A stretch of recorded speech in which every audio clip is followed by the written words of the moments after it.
नमस्कार, जनवार्ता न्यूज में स्वागत है आप सभी को। आज हम बात करेंगे इंजीनियर रविंद्र कुमार सिंह के साथ एक्सक्लूसिव बातचीत होगी। बताते चले कि राजद के साथ अपनी कैरियर की शुरुआत करने वाले इंजीनियर रविंद्र सिंह कभी लालू यादव तो कभी चिराग पासवान को आगे बढ़ाने का काम किए हैं।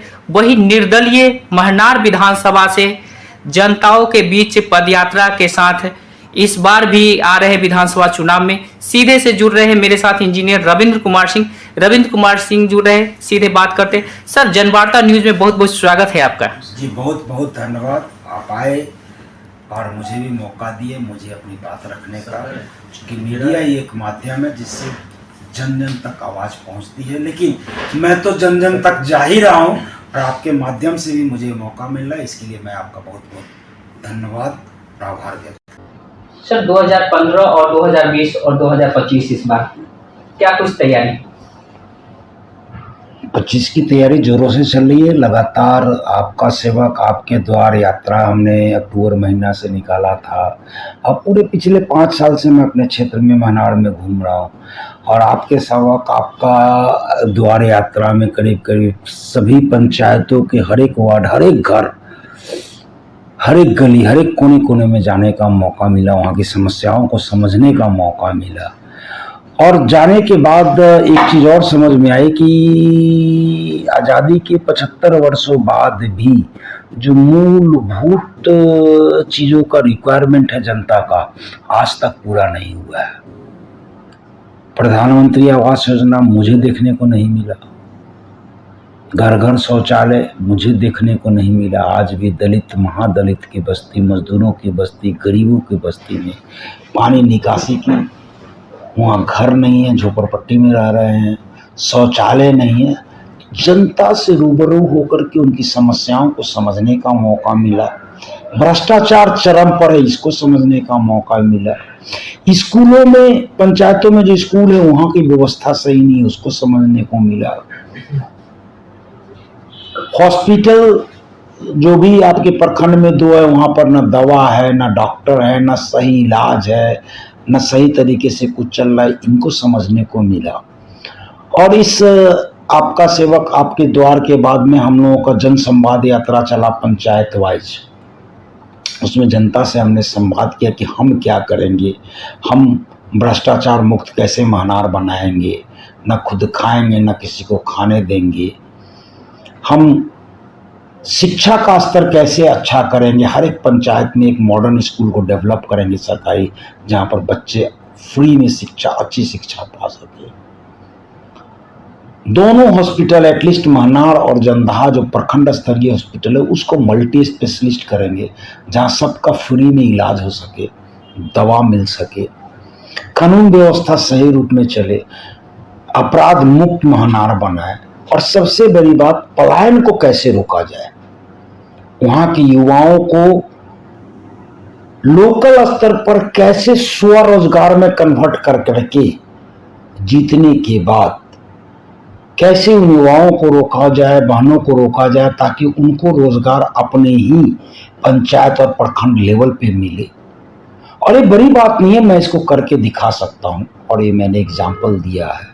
इसे एक एग्जाम्पल देता हूं कि 2010-11 के पहले बिहार में एक अंडा का उत्पादन नहीं था, और जब मैंने पहली इंडस्ट्री इस क्षेत्र में लगाई, एचएमएक्स, लेयर एक्स या पोल्ट्री इंडस्ट्रीज में, तो आज करोड़ों अंडा का उत्पादन बिहार में हो रहा है।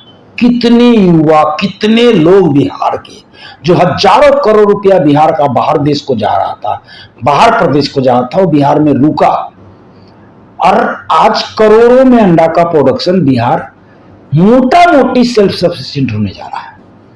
तो एक मिशन होना चाहिए, विजन होना चाहिए, सोच होना चाहिए, और उस सोच के तहत मुझे लगता है कि मैं इन कामों को कर पाऊंगा। और महनार की जनता, आप जहाँ तक जानते हैं, 2020 के चुनाव में मैंने 21 दिन में चुनाव लड़ा और करीब करीब 32,000 वोट मुझे देने का काम किया। मैं इस महनार की महान जनता को नमस्कार करता हूँ, धन्यवाद देता हूँ।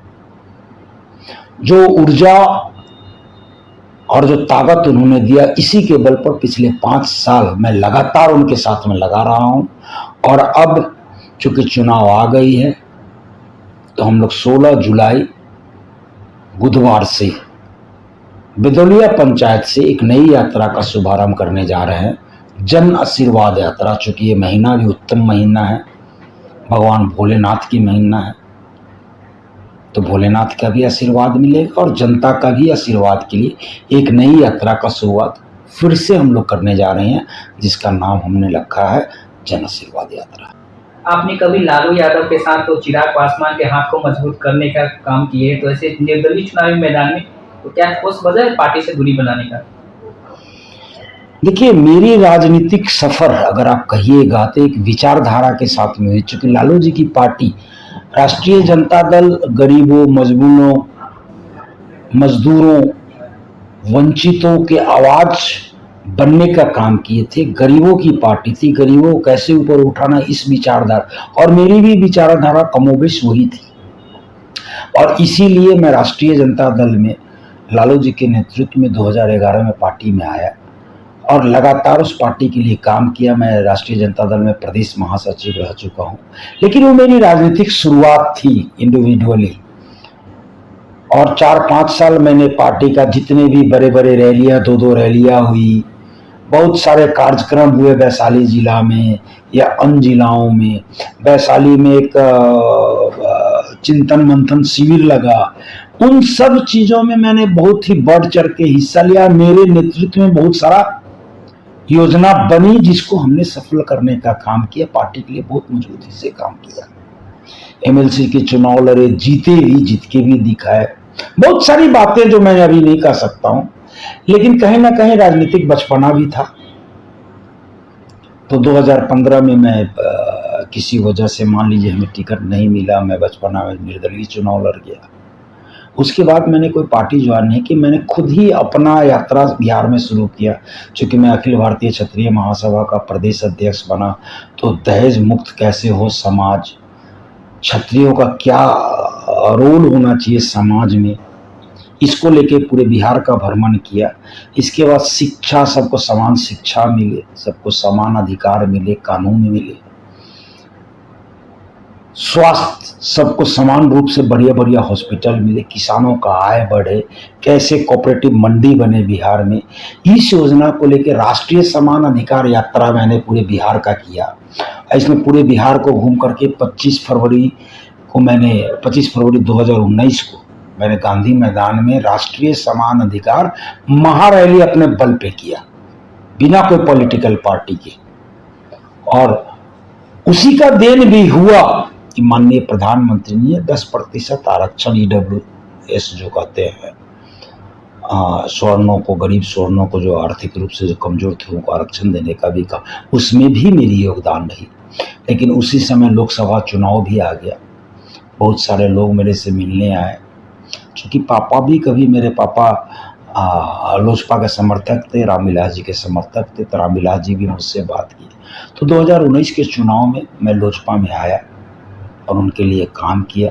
और 2020 का चुनाव मैंने लड़ा, जिसमें मुझे 32,000 वोट आया।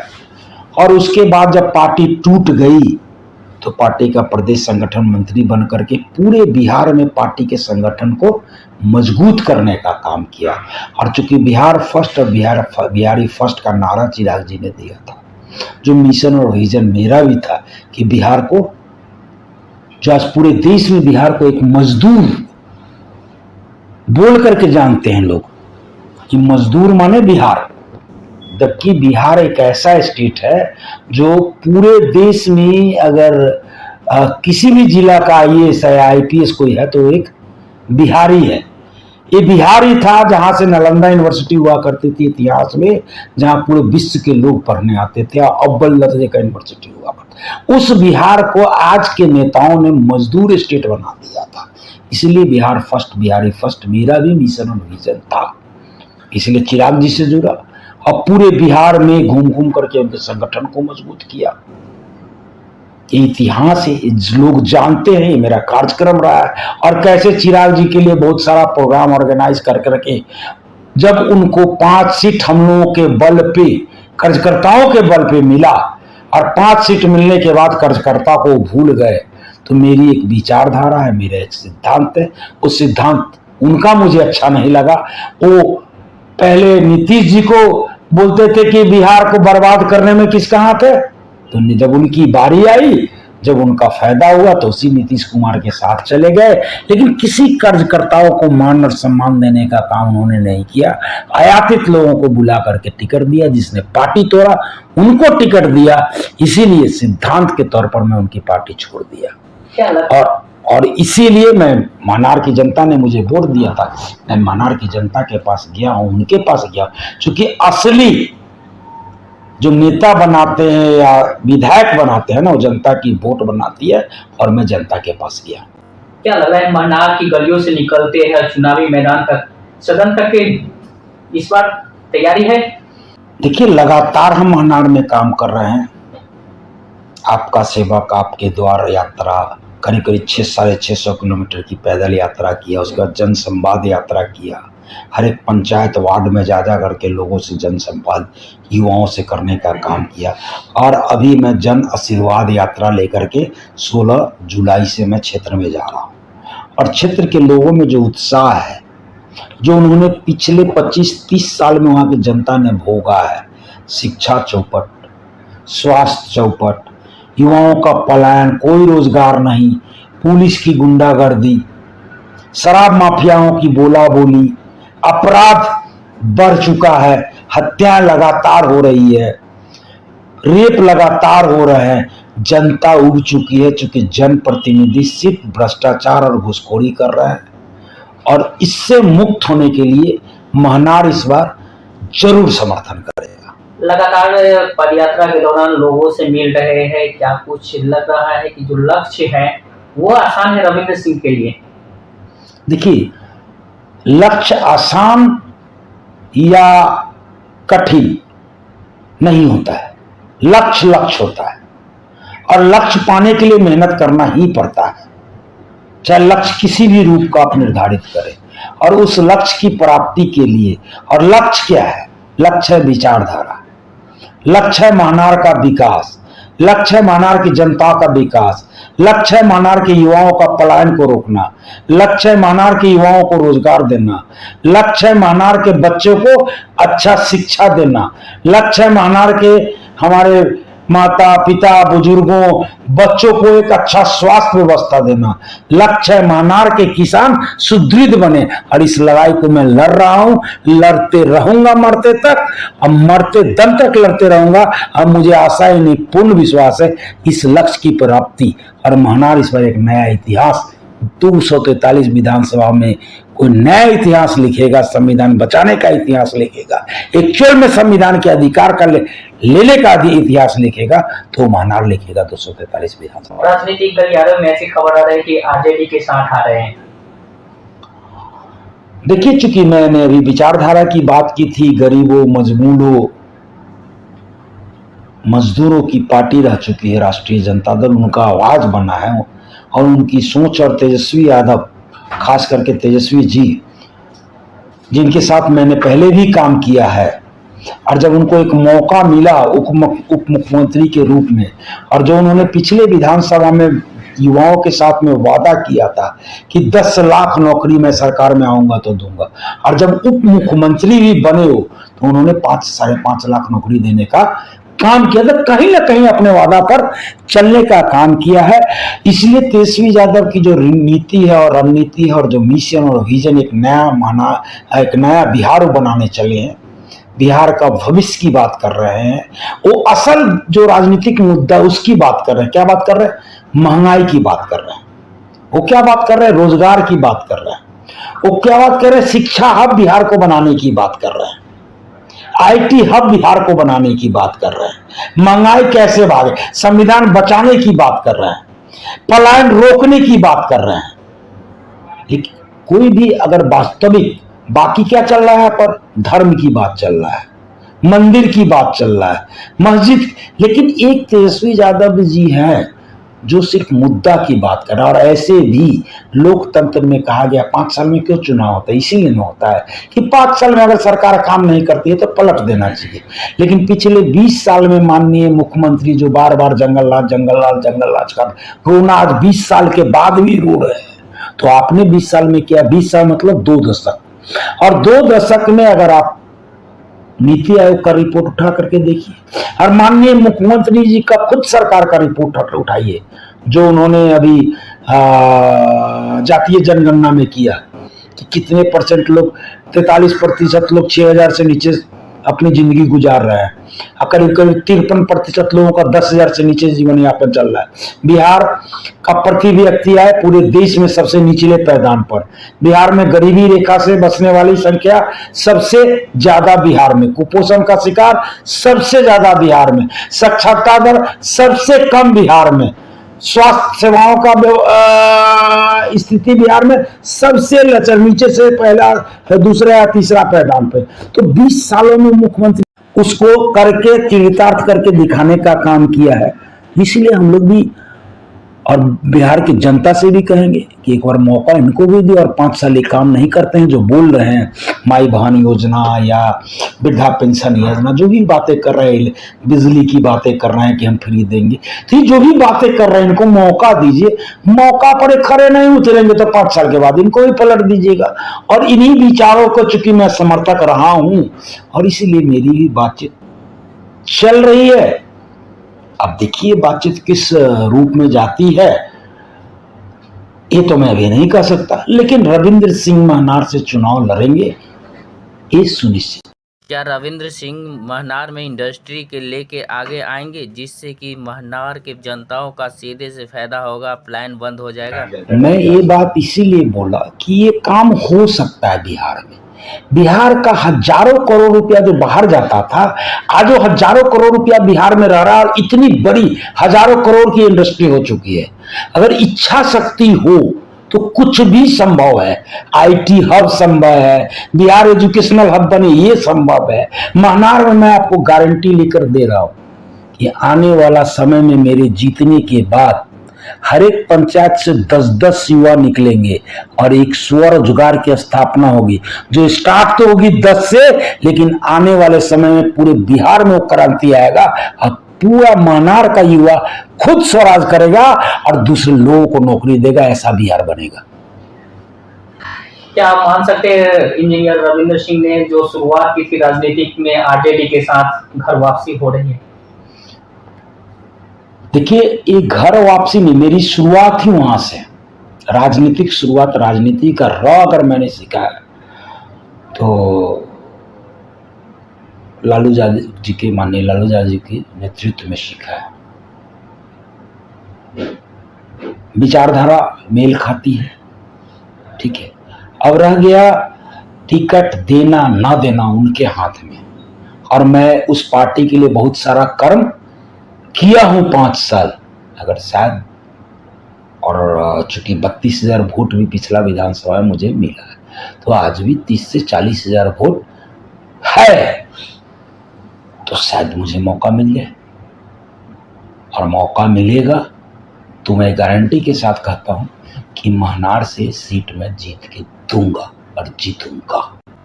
महनार की जनताओं से लेके क्या अपील खास? महनार की जनता से एक ही अपील है कि लगातार आप धर्म, जात, पात के नाम पर वोट देते आ रहे हैं। इस बार मेरा अपील है कि सब कुछ भूल करके महनार के विकास के लिए वोट दीजिए, शिक्षा व्यवस्था को मजबूत करने के लिए वोट दीजिए, स्वास्थ्य व्यवस्था को मजबूत करने के लिए वोट दीजिए, युवाओं का पलायन रुके, स्वरोजगार कैसे जनरेट हो इस मुद्दा के लिए वोट दीजिए, अपराध मुक्त महनार बनाने के लिए वोट दीजिए, भ्रष्टाचार मुक्त महनार बनाने के लिए वोट दीजिए। यही मेरा निवेदन है। इस बार सब कुछ भूल जाइए, एक नया समीकरण, महनार का विकास का समीकरण के लिए वोट। क्या लगता है कि महनार की जनता इंजीनियर रविंद्र सिंह को भली भांति समझती है, इसलिए पदयात्रा में इतनी सारी भीड़ इकट्ठा होते हैं? आप जाइए, महनार में जाइए, गांव-गांव जाइए, वार्ड वार्ड में जाइए, आपको एहसास हो जाएगा कि बातें महनार की जनता समझ चुकी है और जो नेता हैं उनसे पूछ रही है कहां गया स्कूल, कहां गया रोजगार, क्यों है इतना भ्रष्टाचार, कहां गया इंदिरा आवास, कहां गया प्रधानमंत्री आवास, कहां गया शौचालय, क्यों नहीं पीडीएस का राशन सबको मिलता है, क्यों नहीं नल जल योजना सबके घर में आज क्वेश्चन कर रही है महनार की जनता। महनार की जनता इसको समझ चुकी है और आने वाला समय में एक नया इतिहास रचेगी। चलिए, अपने बहुमत समय दिया, बहुत बहुत धन्यवाद। चलिए, बहुत बहुत धन्यवाद, थैंक यू।